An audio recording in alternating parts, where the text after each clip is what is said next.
今仔日透早有感觉讲，这天气呢有影是有变较寒。气象署讲呢，就是因为大陆冷气团影响的关系，所以各地呢温度下降，而且正方面会落雨。这款湿湿冷冷的天气，就要等到拜六才会转好。另外呢，这关山的部分嘛有可能落雪。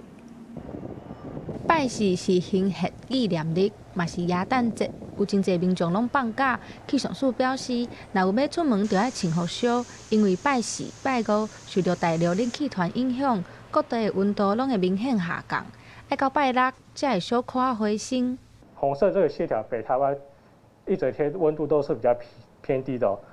温度上来讲，大概都是维持15到16度这个温度，而中南部的地区还有花东。同样的温度也是相对是比较低一些的中部的话大概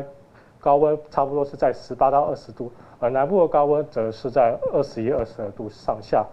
除了温度下降，气象署讲，因为东北风和对流分系的关系，正方面的北部甲东部会落雨，若中南部地区云较少，所以会当看到日头。迎风面的北部、东半部地区，另外就是在中南部的山区。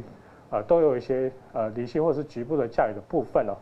特别要留意是在今天基隆北岸、大台北山区还有宜兰地区，一整天降雨时间都会比较长的有可能会有一些局部较大雨势的机会发生气象署指出，这2天中部以北、宜兰和花莲2、3千公尺以上的高山有可能会落雪，也是结冰，提醒有要去高山的民众要注意安全。记者陈心东、谢桂玲台北报道。